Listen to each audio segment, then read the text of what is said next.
All right, hey everybody, hey ladies, thanks for joining me. So yesterday I had talked about going to this church service with this woman pastor, and I don't believe in that. But God has a way of working everything out for my good, taking the good, leaving the rest, kind of thing. One thing that was said that I already had heard from a pastor who dug really deep on this. I think men have the ability to dig and work a lot harder on things sometimes. So she talked about crushing your idols. So I give credit to her because she spoke about this. And so working off of that theme, crushing your idols. Yeah, that's important in life to do that. And what are your idols? So for me today, I'm thinking, what are my idols? What stops me? What helps me? And I had just done some videos about just a family that's just very nasty to you. You know, you can't say a word, you can't talk to them. Anytime you do, they're going to cut you down. You try to be real, you try to be honest and intimate, and when they're coming up against you and being rotten to you, when you go to confront that, they don't want to take responsibility, but continue to just try. And the word is try to drag you down. And you can be around people and just let it go over your head, which I did for many years because I was more focused on my kids when I would visit family. um Let it go right over your head, and continue to stay in the battle. So even though this has happened, I am still reaching out to my husband, who has threatened divorce and says he's divorcing me. I'm still reaching out to him, and I hope for their salvation, because we know Christ is coming very soon. We've Many people have heard it for years, but things are getting worse and worse. Nothing like this bad, I don't think, ever. So get back into that.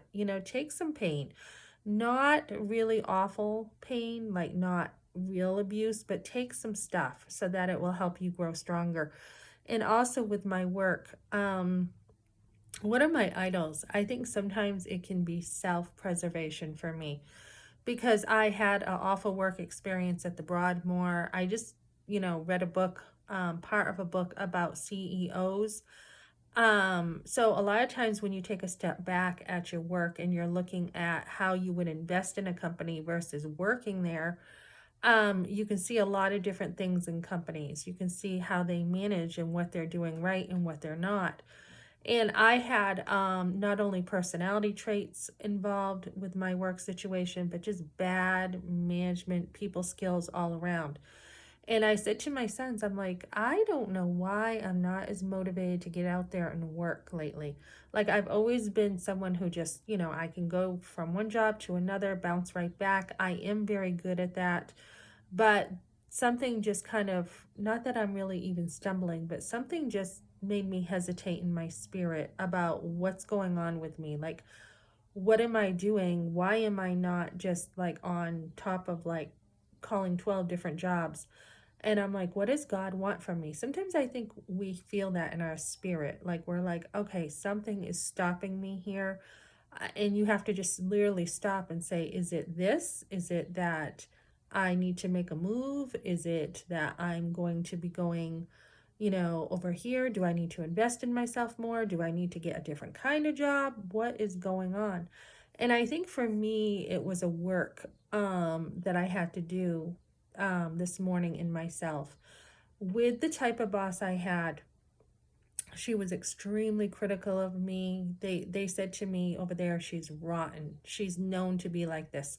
So, I mean, I don't really take it personal, but it is difficult to work with someone who just wants to purposely, intentionally come at you with a ton of accusations, get you to quit, get you to get fired. It's just really difficult. I've never had an experience like this in work, where someone is intentionally looking to get you fired. I mean, I don't know. It was just really bad. So I was able to deal with that today, and I think so. My idol is self-preservation sometimes, because I've been hurt so much, and the pain of being hurt has been so personal at times and so hurtful. that it's hard for me to, I have healed, I have gotten up and healed in a lot of areas, but it's hard for me sometimes to continue thinking of that pain. But you know what? I was thinking today, God says you can do all things through Christ who strengthens you. And I am a different person now. And I'm like, Melissa, you can take more. You know how you are. You know you're a fighter. You know you're not a sissy. You know yourself. You know how you are. You know you walk into confrontation. You know that you actually grab on to pain sometimes. I do. Like some pain is very hurtful to me. And that's just the enemy getting you at your weakest points possible because, he wants your identity of who you are as a child of God and you are beloved and you are precious in his sight. He wants to attack that. He wants to attack you. Not so much even like what you do, but who you are. That's who he wants to attack. So just look at these idols and say, okay, God, I'm going to trust you.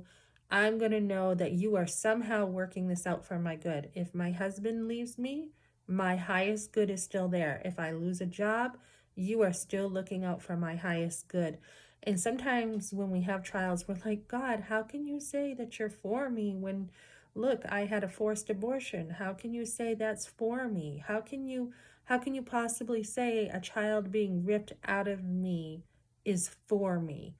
And sometimes I've wondered, like, where was God? Where were you, God? Why weren't you there? And I think a lot of people can think that, like, you weren't there for me, God. And it's not true. I mean, he's like, I'm right there, Melissa. And I was actually crying. I was crying. I was carrying you because you couldn't take that. And I was carrying you through that. So we hear, and I have a friend who said this, and I think it's true. A lot of people talk about abortion nowadays. They talk about it, they have their opinions, they throw rocks at women, they shame them and everything. But the thing is, unless you've had one, you don't understand. You can have compassion, but not empathy. And I was thinking about that. When we read, and if we read nonfiction books, we can have empathy. I mean, sorry, fiction books. We can have empathy for people who have gone through, sympathy for people who have gone through things we haven't. But when we do go through those very things, like I met, well, I ran into a couple women yesterday who had gone through the class with me, had gone through the post-abortive class, and it was just, it's true. I mean, there is a connection there that I cannot say I have with anyone else because we've been through it together. And I think the same thing with military guys. My son, who was in the military, he's got this buddy, and they're like online playing video games a lot, and they have a bond that no one would understand unless they've been through what they've been through together. So there are these bonds, and even in my divorce care class, there's a bond there already that people don't understand certain things you're going through that other people can understand. So don't feel like you have to always go things alone. I don't know who's been through what I've been through with a work situation, but I probably will be getting books on that and saying, okay, how do you deal with an extremely critical boss? How do you deal with a woman who is at you? And that's something that I think is unnatural for women, to be at other women. I don't know why women would not pick up like a sisterhood toward women instead of just a hatred of somebody. So